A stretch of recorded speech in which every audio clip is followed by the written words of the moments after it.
In this video, we'll be covering how to configure and use the age verification feature within the Cloud Retailer point-of-sale software. So we are logged into the back office manager part of Cloud Retailer, and our first step in the procedure is to be going to Admin, Admin Catalog, and then we're going to click on Global Entity Settings. And then we are going to click on Age Verification right there at the top. And we can see some of this has already been set up in this demo, but we're going to type in age, the product. This is how Cloud Retailer tracks that age verifications are being done in case law enforcement or another agency requests proof of age verification. And we've got a couple options. Do we want to prompt at the beginning of payment or the beginning of transaction? And then we've got some options here. Let's expand that so you can see what information is included with the age verification comment. This is just depending on your privacy and other settings, how much or how little the information you want to show. When you have that all set up, you can click Save.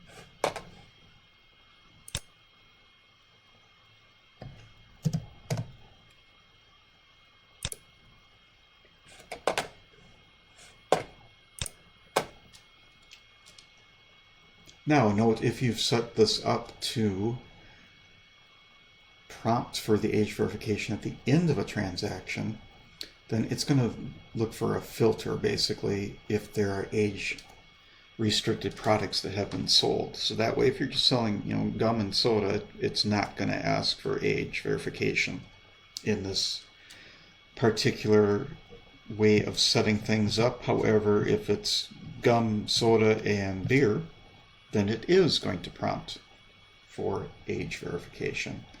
So to do this, we are going to go to Admin and Age Verification Filter. We can always type in what we're looking for. Age Verification Filter.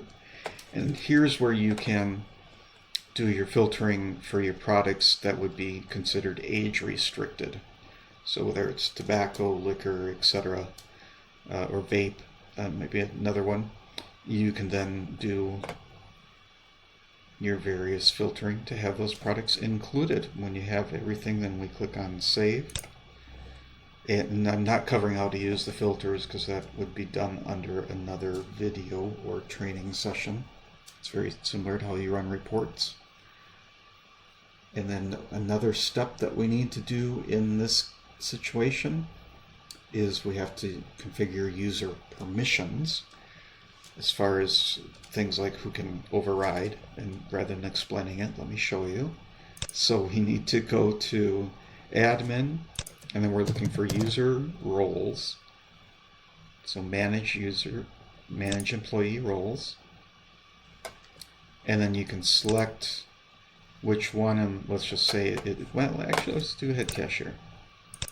So pick that one. Obviously, you'll all have different names. You'll probably have more than just 3 employee roles set up, but pick the one, edit selected role, and you can see here's what they can and can't do. So if you want them to be able to view, edit, they can override. That's probably the biggest one, both override and manual entry, if they have permissions to do that or not. So when you need to be thinking about that when you're setting up the role-based settings, who is trustworthy enough to make these changes, or if it should be forced that they have to scan the driver's license or the ID, or have a manager come over and make an override. All right, when you have that all set, then you can click Save. And that is good to go on the back end side of things.